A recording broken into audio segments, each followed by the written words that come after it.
We are picking up with chapter 7 today, and in chapter 7, she has just been trapped inside the mirror.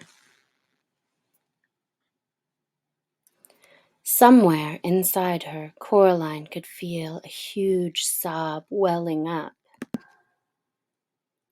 And then she stopped it. Before it came out, she took a deep breath and let it go. She pushed out her hands to touch the space in which she was imprisoned.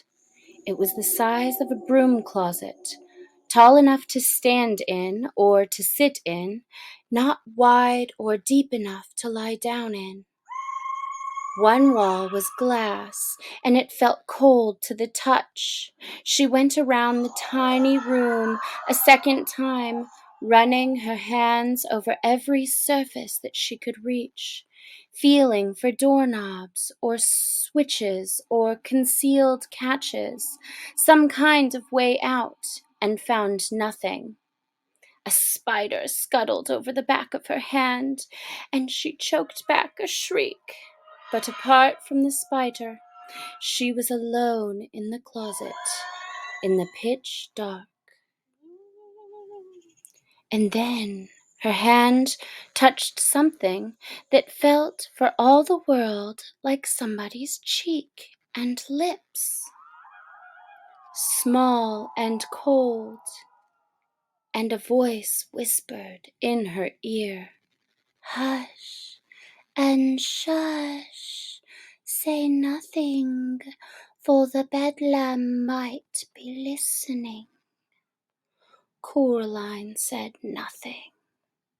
We see this image of Coraline with what looks like two other children, one a young-looking baby, and another a child in old-timey clothes. She felt a cold hand touch her face, fingers running over it like a gentle beat of a moth's wings. Another voice, hesitant and so faint Coraline wondered if she were imagining it, said, "Art thou alive?" "Yes," whispered Coraline. "Poor child," said the first voice. "Who are you?" whispered Coraline. "Names, names, names," said another voice, all far away and lost. "The names are the first things to go. After the breath has gone and the beating of the heart, we keep our memories longer than our names. I still keep pictures in my mind of my governess on some May morning, carrying my hoop and stick, and the morning sun behind her, and all the tulips bobbing in the breeze. But I have forgotten the name of my governess, and of the tulips too." "I don't think that tulips have names," said Coraline. "They're just tulips." "Perhaps," said the voice sadly. "But I have always thought that these tulips must have had names. They were red and orange and red and red and orange and yellow, like the embers in the nursery fire of a winter's evening. I remember them." The voice sounded so sad that Coraline put out a hand to the place where the voice was coming from, and she found a cold hand, and she squeezed it tightly. Her eyes were beginning to get used to the darkness. Now Coraline saw, or imagined she saw, three shapes, each as faint and pale as the moon in the daytime sky. They were the shapes of children about her own size. The cold hand squeezed her hand back. "Thank you," said the voice. "Are you a girl," asked Coraline, "or a boy?" There was a pause. "When I was small, I wore skirts, and my hair was long and curled," it said doubtfully. "But now that you ask, it does seem to me that one day they took my skirts and gave me breeches and cut my hair." "'Tain't something we give a mind to," said the first of the voices. "A boy, perhaps, then," continued the one whose hand she was holding. "I believe I was once a boy," and it glowed a little more brightly in the darkness of the room behind the mirror. "What happened to you all?" asked Coraline. "How did you come here?" "She left us here," said one of the voices. "She stole our hearts, and she stole our souls, and she took our lives away. And she left us here, and she forgot about us in the dark." "You poor things," said Coraline. "How long have you been here?" "So very long a time," said a voice. "Aye, time beyond reckoning," said another voice. "I walked through the scullery door," said the voice of the one that thought it might be a boy, "and I found myself back in the parlor. But she was waiting for me. She told me she was my other mamma, but I never saw my true mamma again." "Flee!" said the very first of the voices, another girl, Coraline fancied. "Flee while there's still air in your lungs, and blood in your veins, and warmth in your heart. Flee while you still have your mind and soul." "I'm not running away," said Coraline. "She has my parents. I came to get them back." "Ah, but she'll keep you here while the days turn to dust, and the leaves fall, and the years pass one after the next, like the tick-ticking of a clock." "No," said Coraline, "she won't." There was a silence then in the room behind the mirror. "Peradventure," said a voice in the darkness, "if you could win your mamma and your papa back from the bedlam, you could also win free our souls." "Has she taken them?" asked Coraline, shocked. "Aye, and hidden them. That is why we could not leave here when we died. She kept us, and she fed on us, until now we have nothing left of ourselves, only snake skins and spider husks. Find our secret hearts, young mistress." "And what will happen to you if I do?" asked Coraline. The voices said nothing. "And what is she going to do to me?" she said. The pale figures pulsed faintly. She could imagine that they were nothing more than after-images, like the glow left by a bright light in your eyes after the lights go out.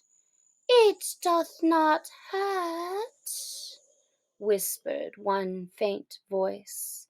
"She will take your life and all you are, and all you carest for, and she will leave you with nothing but the mist and fog.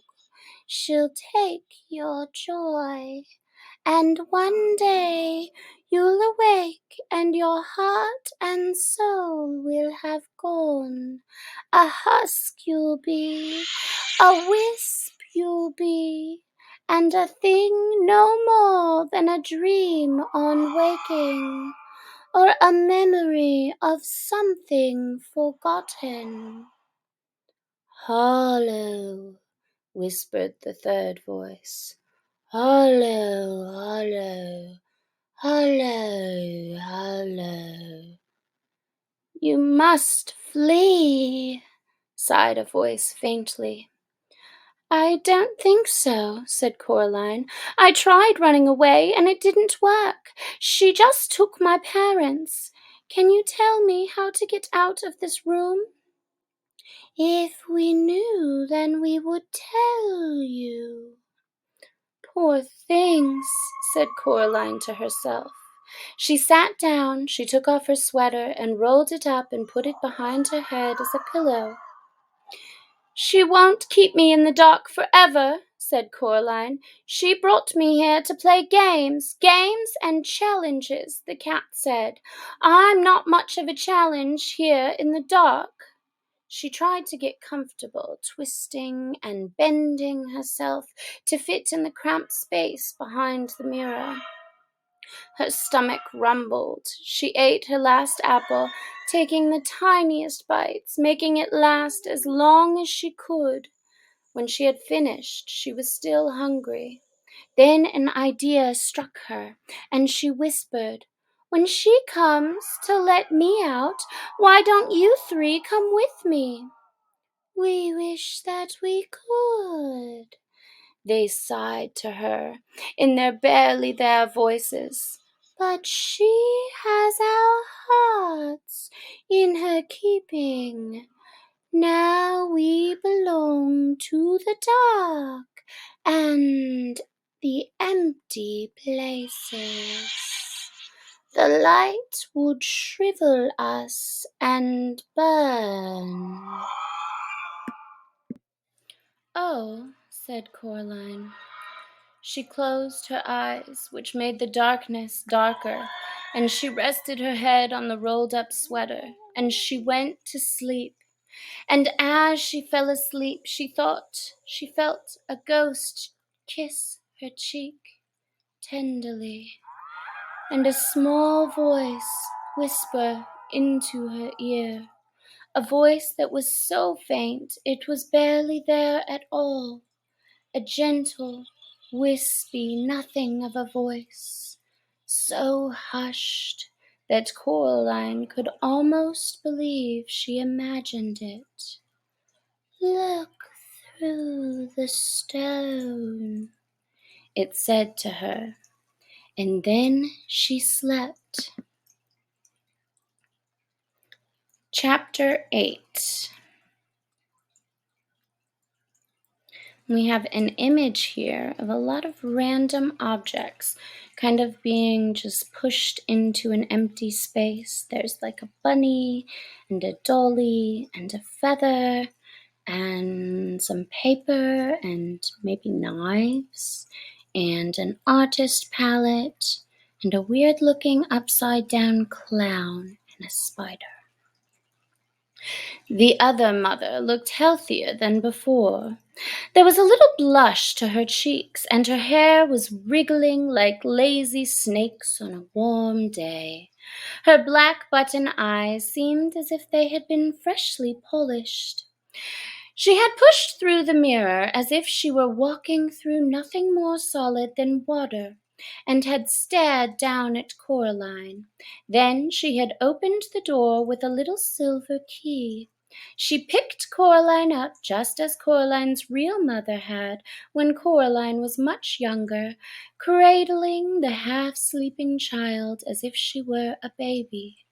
The other mother carried Coraline into the kitchen and put her down very gently upon the countertop. Coraline struggled to wake herself up. conscious only for the moment of having been cuddled and loved and wanting more of it, then realizing where she was and who she was with. "There, my sweet Coraline," said her other mother. "I came and fetched you out of the cupboard. You needed to be taught a lesson, but we temper our justice with mercy here. We love the sinner and we hate the sin. Now, if you will be a good child who loves her mother, be compliant and fair-spoken, you and I shall understand each other perfectly, and we shall love each other perfectly as well." Coraline scratched the sleep grit from her eyes. "There were other children in there," she said, "old ones from a long time ago." "Were there?" said the other mother. She was bustling between the pans and the fridge, bringing out eggs and cheeses, butter, and a slab of sliced pink bacon. "Yes," said Coraline, "there were. I think you're planning to turn me into one of them, a dead shell." Her other mother smiled gently. With one hand she cracked the eggs into a bowl, with the other she whisked them and whirled them. Then she dropped a pat of butter in the frying pan, where it hissed and fizzled and spun as she sliced thin slices of cheese. She poured the melted butter and the cheese into the egg mixture and whisked it some. "Now, I think you're being silly, dear," said the other mother. "I love you. I will always love you. Nobody sensible believes in ghosts anyway. That's because they're all such liars. Smell the lovely breakfast I am making for you." She poured the yellow mixture into the pan. "Cheese omelette, your favorite." Coraline's mouth watered. "You like games?" she said. "That's what I've been told." The other mother's black eyes flashed. "Everybody likes games," was all she said. "Yes," said Coraline. She climbed down from the counter and sat at the table. The bacon was sizzling and spitting under the grill. It smelled wonderful. "Wouldn't you be happier if you won me fair and square?" asked Coraline. "Possibly," said the other mother. She had a show of unconcernedness, but her fingers twitched and drummed, and she licked her lips with a scarlet tongue. "What exactly are you offering?" "Me," said Coraline, and she gripped her knees under the table to stop them from shaking. "If I lose, I'll stay here with you forever, and I'll let you love me. I'll be a most dutiful daughter. I'll eat your food and play happy families, and I'll let you sew your buttons into my eyes." Her other mother stared at her, black buttons unblinking. "That sounds very fine," she said. "And if you do not lose, then you let me go. You let everyone go. My real father and mother, the dead children, everyone you've trapped here." The other mother took the bacon from under the grill and put it on a plate. Then she slipped the cheese omelette from the pan into the plate, flipping it as she did so, letting it fold itself into a perfect omelette shape. She placed the breakfast plate in front of Coraline, along with a glass of freshly squeezed orange juice and a mug of hot chocolate. "Yes," she said, "I think I like this game. But what kind of game shall it be? A riddle game, a test of knowledge or skill?" An exploring game, suggested Coraline. A finding things game. And what is it you think you should be finding in this hide-and-go-seek game, Coraline Jones? Coraline hesitated. Then, my parents, said Coraline, and the souls of the children behind the mirror.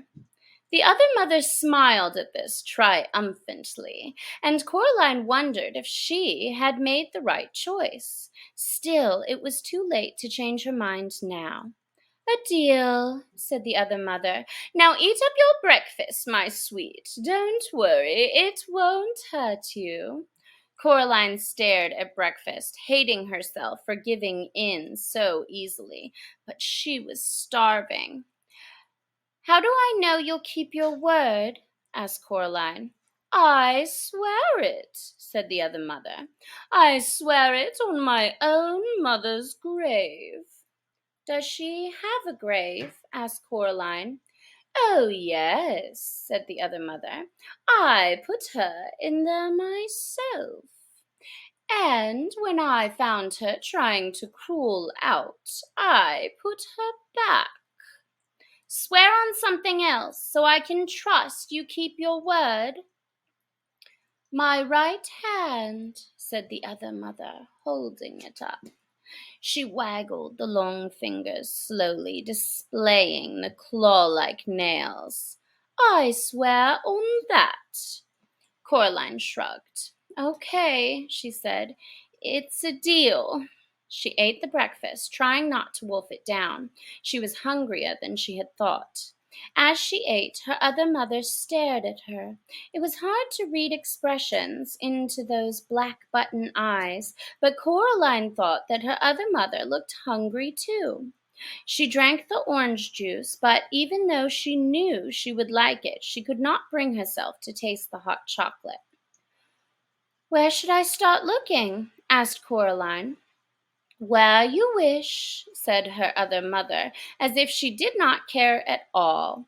Coraline looked at her, and Coraline thought hard.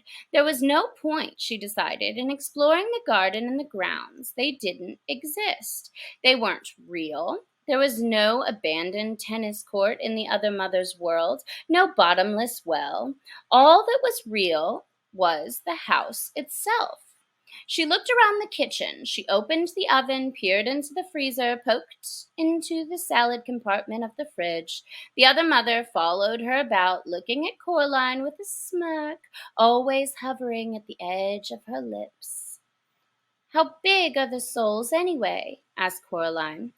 The other mother sat down at the kitchen table and leaned back against the wall, saying nothing. She picked at her teeth with crimson varnished fingernail.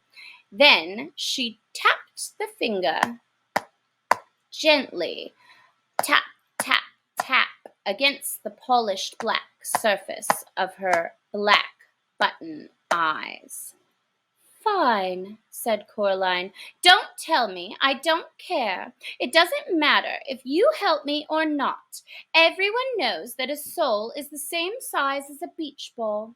She was hoping that the other mother would say something like, nonsense, or they're the size of ripe onions, or suitcases, or grandfather clocks. But the other mother simply smiled, and the tap, tap, tapping of her fingernail against her eye was as steady and relentless as the drip of water droplets from the faucet into the sink. And then Coraline realized it was simply the noise of water, and she was alone in the room. Coraline shivered. She preferred the other mother to have a location. If she were nowhere, then she could be anywhere, and after all, it is always easier to be afraid of something you cannot see. She put her hands into her pockets, and her fingers closed around the reassuring shape of the stone with the hole in it. She pulled it out of her pocket, held it in front of her as if she were holding a gun, and walked out into the hall. There was no sound but the tap, tap, tap of the water dripping into the metal sink. She glanced at the mirror at the end of the hall. For a moment it clouded over. and it seemed to her that the faces swam in the glass, indistinct and shapeless, and then the faces were gone. There was nothing in the mirror but the girl, who was small for her age, holding something that glowed gently like a green coal. Coraline looked down at her hand, surprised. It was just a stone with a hole in it, a nondescript brown pebble. Then she looked back into the mirror where the stone glimmered like an emerald. A trail of green fire blew from the pebble in the mirror and drifted towards Coraline's bedroom. Said Coraline. She walked into the bedroom. The toys fluttered excitedly as she walked in, as if they were pleased to see her, and a little tank rolled out of the toy box to greet her, its tread rolling over several other toys. It fell from the toy box onto the floor, tipping as it fell, and it lay on the carpet like a beetle on its back, grumbling and grinding its treads before Coraline picked it up and turned it over. The tank fled under the bed in embarrassment. Coraline looked around the room. She looked in the cupboards and the drawers. Then she picked up one end of the toy box and tipped all the toys in it out onto the carpet, where they grumbled and stretched and wiggled awkwardly free of each other. A gray marble rolled across the floor and clicked against the wall. None of the toys looked particularly soul-like, she thought. She picked up and examined a silver charm bracelet from which hung tiny animal charms that chased each other around the perimeter of the bracelet, the fox never catching the rabbit, the bear never gaining on the fox. Coraline opened her hand and looked at the stone with the hole in it, hoping for a clue but not finding one. Most of the toys that had been in the toy box had now crawled away to hide under the bed, and the few toys that were left, a green plastic soldier, the glass marble, a vivid pink yo-yo, and such, were the kind of things you find in the bottoms of toy boxes in the real world, forgotten objects, abandoned and unloved. She was about to leave and look elsewhere, and then she remembered a voice in the darkness, a gentle whispering voice, and what it had told her to do. She raised the stone with the hole in it and held it in front of her right eye. She closed her left eye and looked at the room through the hole in the stone. Through the stone, the world was gray and colorless, like a pencil drawing. Everything in it was gray. No, not quite everything. Something glinted on the floor, something the color of an ember in the nursery fireplace, the color of a scarlet and orange tulip nodding in the May sun. Coraline reached out her left hand, scared that if she took her eye off it, it would vanish, and she fumbled for the burning thing. Her fingers closed around something smooth and cool. She snatched it up and then lowered the stone with a hole in it from her eye and looked down.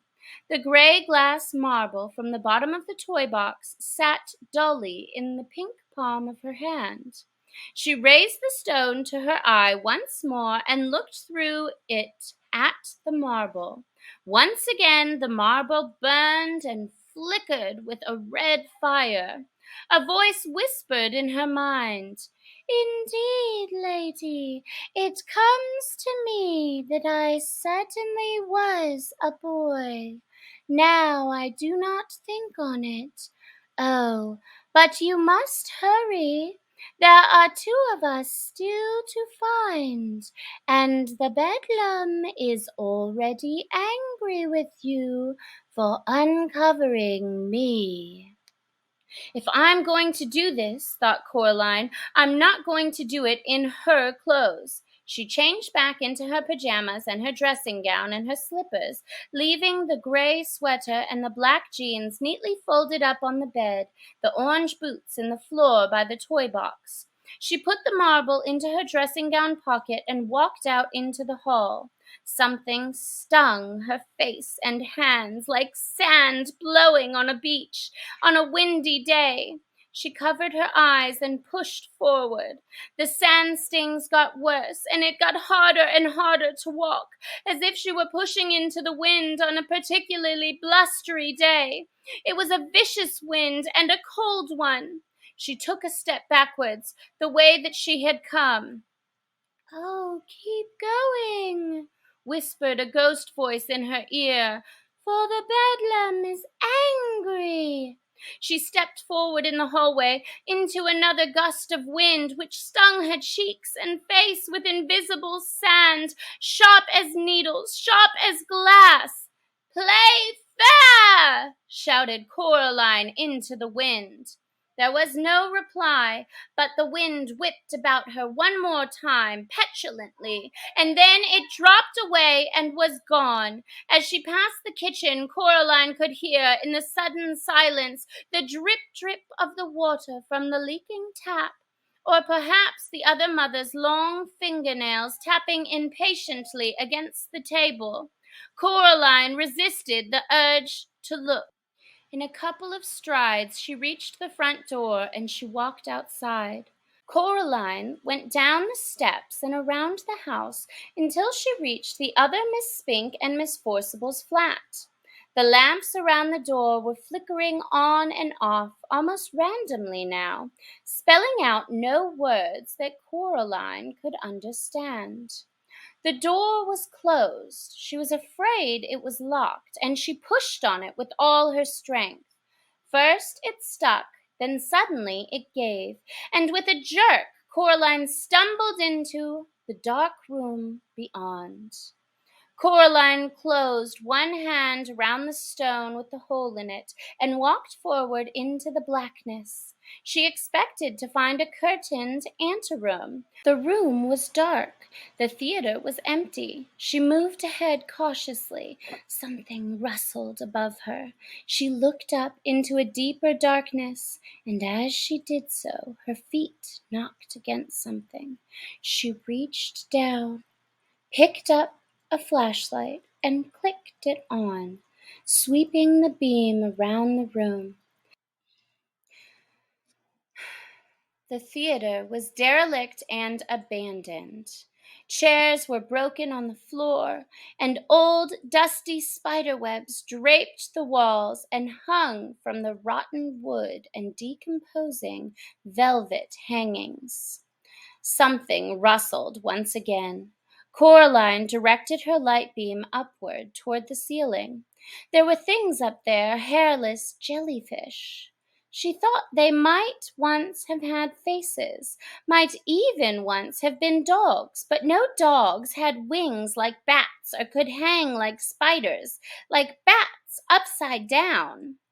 The light startled the creatures, and one of them took to the air, its wings whirling heavily through the dust. Coraline ducked as it swooped closer to her. It came to rest on the far wall, and it began to clamber upside down back to the nest of dog bats upon the ceiling. Coraline raised the stone to her eye, and she scanned the room through it, looking for something that glowed or glinted, a telltale sign that somewhere in this room was another hidden soul. She ran the beam of the flashlight about the room as she searched, the thick dust in the air making the light beam almost solid. There was something up on the back wall behind the ruined stage. It was grayish white, twice the size of Coraline herself, and it was stuck to the back wall like a slug. Coraline took a deep breath. "I'm not afraid," she told herself. "I'm not." She did not believe herself, but she scrambled up onto the old stage, fingers sinking into the rotting wood as she pulled herself up. As she got closer to the thing on the wall, she saw that it was some kind of sack, like a spider's egg case. It twitched in the light beam. Inside the sack was something that looked like a person, but a person with 2 heads, with twice as many arms and legs as it should have. The creature in the sack seemed horribly uniform.